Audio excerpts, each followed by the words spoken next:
அப்படின்னா நாமும் விருத்த சேதனம் பண்ணிக்கொள்ளலாமா? நாமும் விருத்த சேதனம் பண்ணலை அப்படின்னா ஆண்டவருடைய பிள்ளையாய் கர்த்தர் ஏற்றுக்கொள்ள மாட்டாரா? இன்னைக்கு முகமதியர்கள் விருத்த சேதனம் பண்ணுகிறார்களே அப்படின்னா அவங்க தான் ஆண்டவருடைய பிள்ளைகளா? அப்போ விருத்த சேதனத்து பைபிளில் இவ்வளோ முக்கியத்துவம் கொடுக்கப்பட்டிருக்குது. அப்போ நம்மெல்லாம் அந்த காரியத்தில் செய்யணுமா அப்படிங்கிற ஒரு காரியம் கடந்து வரும். இந்த விருத்த சேதனத்தினுடைய அடையாளம் பழைய ஏற்பாட்டு காலத்தில் பிதாக்களுக்கு கொடுக்கப்பட்ட ஒரு அடையாளம். இந்த அடையாளம் எப்படி இங்கே கடந்து வருகிறது என்று பார்க்கிற பொழுது அவர்கள் அந்த அடையாளத்தை மாம்ச வைராக்கியமாய் அதை மாற்றினார்கள். ஆமென், அல்லேலூயா. அந்த அடையாளத்தை அவங்களுக்குள்ள ஒரு மாம்ச பிரகாரமான ஒரு வைராக்கியமாய் அவர்கள் எடுத்துக்கொண்டு அந்த காரியத்தை நடத்தினார்கள். நல்லா கவனிக்கணும். வாசிப்போ உபாகமத்தின் புஸ்தகம் 10ஆம் அதிகாரம் 16-17 வசனத்தை வாசிப்போ. உபாகமம் 10ஆம் அதிகாரம் 16-17 வசனம்.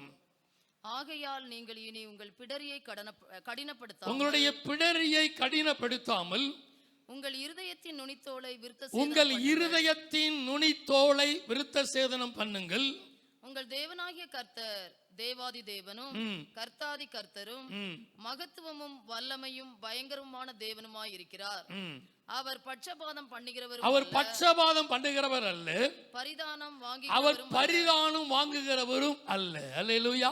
இந்த விருத்த சேதனம் என்பது இந்த நாளிலே உன்னுடைய இருதயத்துக்குள்ளிருந்து உண்டாகாமல், ஆண்டவர் கொடுத்த விருத்த சேதனத்தின் அடையாளம் அது காரியம் இருக்கலாம். ஆனால் ஆண்டவரை எதிர்பார்த்தால் இந்த விருத்த சேதனம் என்பது ஒவ்வொருடைய இருதயத்துக்குள்ள இருந்து அது கடந்து வர வேண்டும். அல்லேலூயா. அந்த நாட்களில் கொடுக்கப்பட்ட விருத்த சேதனம் அவருடைய மாம்சத்தின் வைராக்கியமாய் மாறாட்டினது.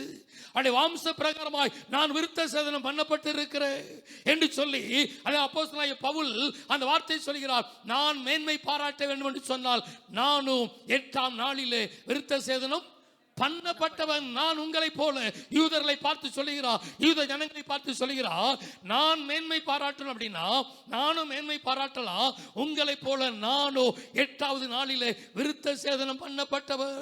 நீ அதை மேன்மையாய் நினைத்து கொண்டிருக்கிறாய், அதை உனக்கு ஒரு பெரிய மாம்ச வைராக்கியமாய் நீ நினைத்து கொண்டிருக்கிறாய்.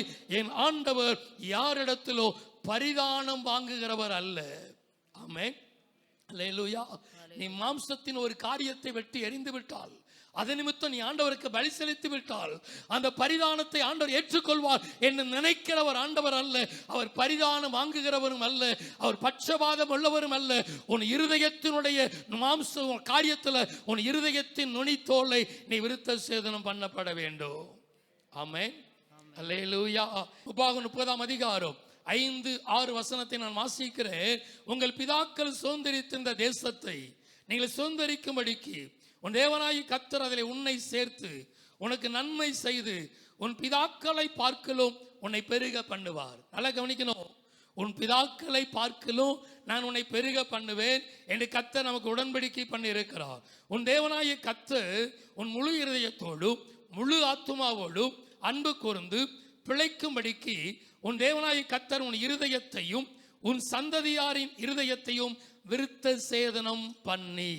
உன் இருதயத்தில் இருந்து விருத்த சேதனம் உண்டானால், உன் இருதயத்துக்குள்ள விருத்த சேதனம் உண்டானால் உன்னுடைய பிதாக்களை பார்க்கலோ, முற்பிதாக்களாகிய ஆபிரகாம், ஈசாக்கு, யாக்கோபு அவர்கள் மாம்ச பிரகாரமான விருத்த சேதனத்தை பண்ணினார்கள். நான் அவர்கள் பண்ணின உடன்படிக்கை நிமித்தம் அவர்களை நான் ஆசீர்வதித்தேன். அந்த பிதாக்களை பார்க்கலோ நீங்கள் பெருக வேண்டும் என்று சொன்னால் விருத்த சேதனம் என்பது உன் இருதயத்துக்குள் உண்டாக வேண்டும். ஆமென், அல்லேலூயா. இருதயத்தில் உண்டாகுகிற விருத்த சேதனத்தை கர்த்தர் விரும்புகிறார். அல்லேலூயா. ஆண்டவராகிய இயேசு கிறிஸ்து ஊழியத்தின் பாதையில யோவான் எழுதின சுவிசேஷம் 7ஆம் அதிகாரம் 22ஆம் வசனத்திலிருந்து வாசிப்போம்.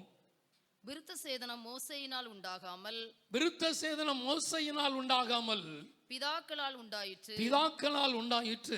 பின்பு மோசே அதை உங்களுக்கு நியமித்தான். நல்லா கவனிக்கணும். விருத்த சேதனம் இங்க மோசேயினுடைய நியாயப்பிரமாணத்தினால் உண்டாகாமல் முற்பிதாக்களினால் நியாயப்பிரமாணத்திற்கு முன்பதாய் வாழ்ந்த ஆபிரகாம், ஈசாக்கு, யாக்கோபு இவர்களால் உண்டானது. அதன் பின்பு மோசே அதை உங்களுக்கு நியமித்தான். நீங்கள் ஓய்வு நாளிலும் மனுஷனை விருத்த சேதனம் பண்ணுகிறீர்கள். நீங்கள் ஓய்வு நாளிலும் மனுஷரை விருத்த சேதனம் பண்ணுகிறீர்கள். மோசேயின் நியாயப்பிரமாணம் மீறப்படாதபடிக்கு ஓய்வு நாளில் மனுஷன் விருத்த சேதனம் பெறலாம் என்றால், ஓய்வு நாளிலே மனுஷன் விருத்த சேதனம் பெறலாம் என்றால், நான் ஓய்வு நாளில் ஒரு மனுஷனை முழுவதும் சுகமாக்கினதினாலே என் மேல் எரிச்சலாக. நல்லா கவனிக்கணும். விருத்த சேதனம் அங்கே முற்பிதாக்களில் உண்டானது. நீங்கள் அதை இன்றைக்கு வரைக்கும் அந்த காரியத்தை நீங்கள் அதை கடைபிடித்து வருகிறீர்கள். ஓய்வு நாளில விருத்த சேதனம் பண்ணுறீங்க. ஆனால் ஓய்வு நாளில் ஒரு மனிதனை சுகமாக்கினால், ஒரு ஓய்வு நாளில் ஒரு மனிதனை ரட்சிப்பினராய் நடத்தினால், நீங்கள் அதனால் என்மேல் எரிச்சலாய் இருக்கலாமோ என்று சொல்லி விருத்த சேதனத்தை இரண்டாவது இடத்திலே கர்த்தர் கொண்டு வந்தார். அல்லேலூயா. இயேசு அங்கே அந்த விருத்த சேதனத்தினுடைய முக்கியத்துவத்தை, அப்போ நீங்க ஓய்வு நாளில் இந்த காரியத்தை செய்றீங்களே, ஓய்வு நாளில் இந்த காரியத்தை நடத்துறீங்களே, அப்படி என்று சொன்னால் ஓய்வு நாளிலே ஒரு மனிதனை சுகமாக்கினால், ஒரு மனிதனை ஓய்வு நாளில் ரட்சிப்புகள் நடத்தினால் என் மேல் எரிச்சலா இருக்கலாமோ என்று சொல்லி நீங்கள் தோற்றத்தின்படி தீர்ப்பு செய்யாமல், வெளியரங்கமான தோற்றத்தின்படி தீர்ப்பு செய்யாமல் நீதியின்படி தீர்ப்பு செய்யுங்கள். ஆமென். அல்லேலூயா. ஆண்டவர் சொல்கிறார், நீங்க பார்ப்பது வெளியரங்கமான தோற்றம். அன்றைக்கு பார்த்த அந்த விருத்த சேதனம் என்பது வெளியரங்கமான தோற்றம். அந்த வெளியரங்கமான தோற்றத்தின்படி தீர்ப்பு செய்யாமல் உள்ளார்ந்த மனிதனை அவனுடைய நீதியின்படி நீங்கள் தீர்ப்பு செய்யுங்கள் என்று விருத்த சேதனத்திற்கு ஆண்டவர் புதிய ஏற்பாட்டிலே ஒரு புதிய விளக்கத்தை கற்றுக் கொடுக்கிறார். ஆமென். தோற்றத்தின்படி தீர்ப்பு செய்யாமல் நீதியின்படி தீர்ப்பு செய்யுங்கள். ஸ்தேவான் அதற்கு மேலாக ஒருபடி மேலாக கடந்து சென்று, ஸ்தேவான் தன்னுடைய வார்த்தைகள் அப்போஸ்தலர்களின் புத்தகம் 7ஆம் அதிகாரம் 51ஆம் வசனத்தை வாசிப்போம். அப்போஸ்தலர் 7ஆம் அதிகாரம் 51வது வசனம். வணங்கா கழுத்துள்ளவர்களே, வணங்கா கழுத்துள்ளவர்களே, இருதயத்திலும் செவிகளிலும் விருத்த சேதனம் பெறாதவர்களே, விருத்த சேதனம் பெறாத பரிசேயரை பார்த்து, அங்கிருக்கிற வேதபாரலை பார்த்து, அங்கிருக்கிற விருத்த சேதனம் பெற்ற யூத ஜனங்களை பார்த்து, விருத்த சேதனத்துக்காய் அவ்வளவு வைராக்கியம் பாராட்டின அவர்களை பார்த்து ஸ்தேவான் சொல்கிறான், வணங்கா கழுத்துள்ளவர்களே. வணங்கா கழுத்துள்ள வாசிங்க. உங்கள் பிதாக்களை போல நீங்களும் பரிசுத்த ஆவிக்கு எப்பொழுதும் எதிர்த்து நிற்கிறீர்கள். உங்கள் பிதாக்களை போல நீங்களும் பரிசுத்த ஆவிக்கு எப்பொழுதும் எதிர்த்து நிற்கிறீர்கள். ஸ்தேவான் சொல்லுகிற பொழுது, செவிகளில், இருதயத்திலும் செவிகளிலும் விருத்த சேதனம் பெறாதவர்களே, உங்கள் பிதாக்களை போல நீங்கள் எப்பொழுதும் நீங்கள் பரிசுத்த ஆவிக்கு எதிர்த்து நிற்கிறீர்களே. பேதுரு தன்னுடைய ஊழியத்தில் அப்போஸ்தலர்களின் புத்தகம் 11ஆம் அதிகாரம் 3ஆம் வசனத்தில் அதில் கவனிக்கணும், ஒரு பெரிய வாக்குவாதம் உண்டாகுகிறது. பேதுருடைய ஊழியத்தை அந்த நாட்களில் அப்போஸ்தலர்களுக்கும் சீசர்களுக்கும் யூதர்கள் மூலமாய் வந்த பிரச்சனைக்கு மெயின் காரணமே இந்த விருத்த சேதன முறை. இந்த காரியத்தில் இங்கே கடந்து வருகிற பொழுது அவர்கள் தான் விருத்த சேதனம் பெற்றவர்கள் தான் ஆண்டவருடைய பிள்ளைங்க, இது எல்லாரும் புறஜாதிகள். அப்போ நல்லா கவனிக்கணும், இவங்க ஊழியத்தில் கடந்து போகிற பொழுது எல்லா ஜனங்களும் ரட்சிக்கப்பட வேண்டும், எல்லாருக்கும் சுவிசேஷம் அறிவிக்கப்பட வேண்டும் என்று கடந்து போகிற பொழுது அங்கு இருக்கிற அவர்கள் யூத ஜனங்கள், விருத்த சேதனம் உள்ளவர்கள் அவரை நோக்கி, வாசிங்க 3ஆம் வசனத்தில், விருத்த சேதனம் இல்லாத மனுஷரிடத்தில் நீர் போய் அவர்களோடு போஜனம் பண்ணினீர் என்று, அவர்களோடு போஜனம் பண்ணுகிறீர் என்று சொல்லி அவனோடு கூட வாக்குவாதம் பண்ணினார்கள். நீங்க விருத்த சேதனம் இல்லாத மத்தியில போஜனம் பண்றீங்க, அவங்க கூட போறீங்க, அவங்க கூட சம்பந்தம் வைக்க கூடாது, அவங்க புறஜாதிகள் என்று சொல்லி அநேக காரியங்கள் கடந்து வந்த பொழுது அங்கே பேதுரு அவர்களுக்கு காரியத்தை முதலில் இருந்து வரிசையாய் விளக்கி சொல்லுகிறார். யோப்பா பட்டணத்தில் அவன் கண்ட தரிசனம், கொர்நேலியோனை அழைக்கிற பொழுது, விருத்த சேதனம் இல்லாத கொர்நேலியும் அவனுடைய ஜனங்களும் அவங்களை அழைக்கிற பொழுது அங்கே பேதுருக்கு ஒரு தரிசனம் காணப்படுகிறது. அந்த தரிசனத்தை பார்த்து அங்கே தரிசனத்தில் பூமியில் உள்ள 4 கால் ஜீவன்களும் காட்டு மிருகங்களும் ஊரும் பிராணிகளும் ஆகாயத்து பறவைகளையும் கண்டு, அல்லாமலும் பேதுருவே நீ எழுந்திரு, நீ அடித்து புசி என்று சொல்லி என்னுடனே கூட ஒரு சத்தத்தை நான் கேட்டேன். இதை பார்த்த பொழுது, ஆண்டவரே, தீட்டும் அருவருப்பும் அசுத்தமான இந்த காரியத்தை நான் ஒரு நாளும் என் வாய்க்குள்ள போனது இல்லையே, இதை நான் புசித்தது இல்லையே என்று சொன்ன பொழுது 2ஆம் தரம் வானத்திலிருந்து ஒரு சத்தம் உண்டானது, தேவன் சுத்தமாக்கினதை நீ தீட்டாக எண்ணாதே. ஆமென். அல்லேலூயா. நான் அதை சுத்தமாக்கி இருக்கிறேன். நீ அதை அருவருப்பு என்று நினைக்கிறாய். நீ அந்த காரியத்தை நீ வேண்டாத காரியம் என்று நீ நினைக்கிறாய். நான் அதை சுத்தமாக்கி இருக்கிறேன். நான் சுத்தமாக்கினதை நீ எப்படி தீட்டாக எண்ண முடியும் என்று சொல்லி ஆண்டவர் மீண்டும் அவனுக்கு அந்த காரியத்தை சொல்லி அந்த தரிசனத்தை வெளிப்படுத்தினபடினால கர்த்தர் அந்த மனிதர்களை நேசிக்கிறார்.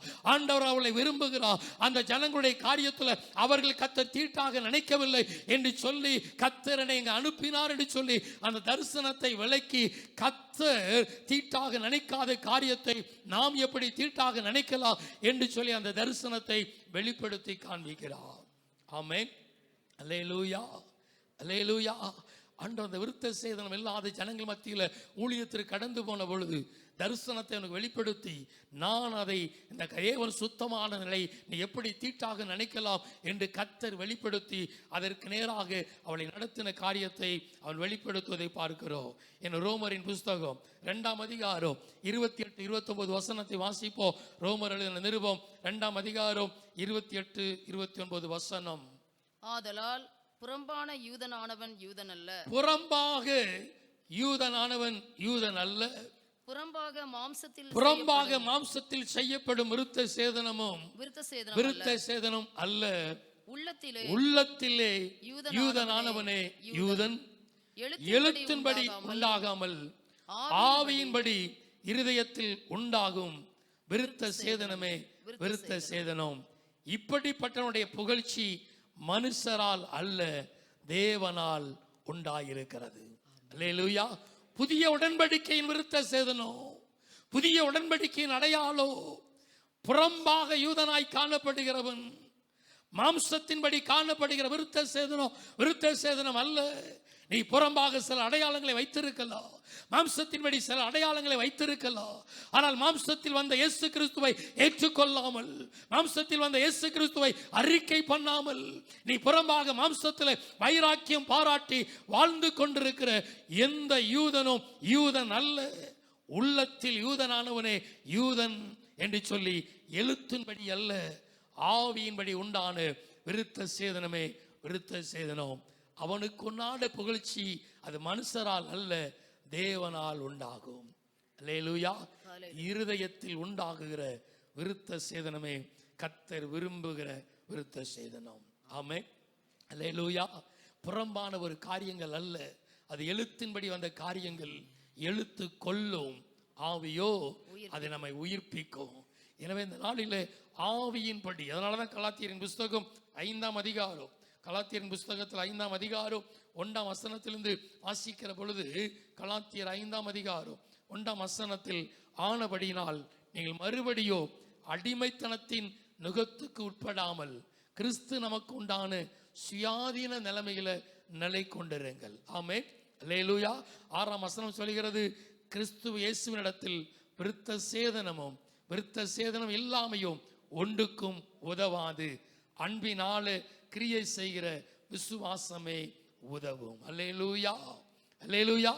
அன்பினால் உருவாகுகிற இருதயத்தில் உண்டான விருத்த சேதனமே விருத்த சேதனம் என்று சொல்லி அங்கே பிலிப்பியர் 3ஆம் அதிகாரம் 3ஆம் வசனத்தை வாசிப்போ.